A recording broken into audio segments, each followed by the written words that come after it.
তাদের যে সংঘাত সেই সংঘাত সরাসরি আমাদেরকে এফেক্ট করার কিছু নেই, কারণ আমরা এতে কোনো পক্ষ নই। ট্রাভেলার্স অ্যাডভাইজারি ব্যাপারে এখনো ইস্যু করিনি। তবে আমি মনে করি যে যাদের নিতান্ত প্রয়োজন নেই এই সংঘাতের সময় বরং অ্যাভয়েড করাই ভালো। আমি মনে করি না যে এই মুহূর্তে আমাদের মধ্যস্থতার কোনো ভূমিকা নেওয়ার চেষ্টা করা উচিত। আমরা চাইবো যে তারা নিজেরাই সমাধান করে ফেলুক। বাঙালি কমিউনিটি ওখানে যারা ব্যবসাতে জড়িত, মোটামুটি ভালো ব্যবসা করেন, তাদের সাথে একটা মিটিং ছিল। সেখানে বাঙালি কমিউনিটির বাইরেরও কয়েকজন সম্ভাব্য বিনিয়োগকারীকে নিয়ে আসা হয়েছিল, তারাই নিয়ে এসেছিলেন। এছাড়া কমিউনিটি মিটিং যেটা প্রায় নেতৃস্থানীয় 50-60 জন, আমাদের তো বোঝানো পারে ওখানে লক্ষ লক্ষ মানুষ, তার মধ্যে থেকে বাছাই করে যারা শহরে থাকেন এরকম কয়েকজন 50-60 জনকে নিয়ে আসা হয়েছিল। তারা তাদের সমস্যাগুলির কথা বলেছেন, সেগুলির সমাধান কীভাবে হয় সেই পরামর্শ চেয়েছেন আমাদের কাছে। আমাদেরকে কিছু সাজেশনও দিয়েছেন যে তাদের যে সমস্যা কীভাবে আমরা সমাধান করতে পারি। আমাদের অবস্থান হচ্ছে খুব স্পষ্ট, আমরা শান্তি চাই দক্ষিণ এশিয়ায়।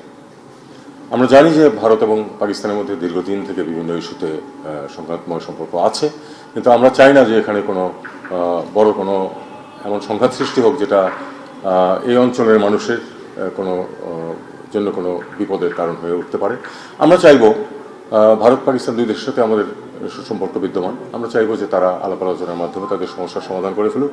আমরা ইতিমধ্যে দেখেছি যে মধ্যস্থতার প্রস্তাব দু একটি দেশের কাছ থেকে এসেছে। যেভাবেই হোক, মধ্যস্থতার মাধ্যমে হোক অথবা দ্বিপক্ষীয় আলাপ আলোচনার মাধ্যমে হোক, আমরা চাই যে উত্তেজনা প্রশমিত হোক এবং শান্তি বজায় থাকুক। আমি মনে করি না যে এই মুহূর্তে আমাদের মধ্যস্থতার কোনো ভূমিকা নেওয়ার চেষ্টা করা উচিত। আমরা চাইবো যে তারা নিজেরাই সমাধান করে ফেলুক। তারা যদি আমাদের সহায়তা চায় যে আপনারা মধ্যস্থতা করুন, তাহলে হয়তো আমরা যাবো, কিন্তু তার আগে আমরা আগ বাড়িয়ে এটা কিছু করতে চাই না।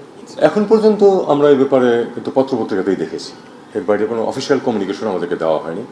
আর আপনারা জানেন যে অফিসিয়াল কমিউনিকেশন দিলেও আমাদেরকে দেখতে হবে যে আসলে তারা বাংলাদেশের লোক কিনা। যদি বাংলাদেশের মানুষ হয় আমরা তাদেরকে অবশ্যই ফেরত নেব, কিন্তু বাংলাদেশের মানুষ কিনা এটা কিন্তু প্রমাণ সাপেক্ষ। কারণ ভারতেও আমরা জানি যে প্রচুর বাংলাভাষী আছে, বাংলা কথা বললেই যে বাংলাদেশের মানুষ এমন কোনো নিশ্চয়তা নেই।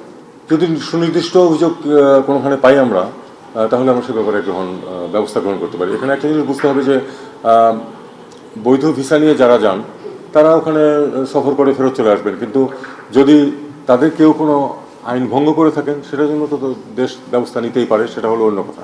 কিন্তু না হলে আমরা চাইবো যে বৈধ ভিসা নিয়ে যারা যাচ্ছেন তারা তাদের সফর শেষে ফিরে আসুন। আমরা কোনো ট্রাভেলার্স অ্যাডভাইজারি ব্যাপারে এখনো ইস্যু করিনি। তবে আমি মনে করি যে যাদের নিতান্ত প্রয়োজন নেই এই সংঘাতের সময় বরং অ্যাভয়েড করাই ভালো।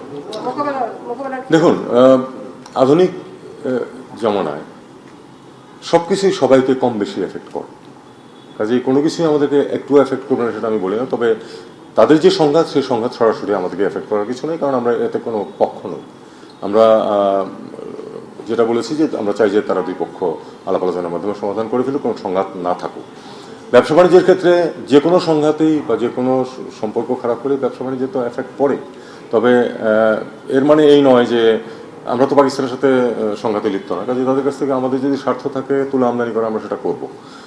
ভারত আমাদেরকে যে ট্রান্সশিপমেন্ট সুবিধা দিচ্ছিল গত বছর দেড়েক যাবৎ, সেটা তারা উইথড্র করেছে।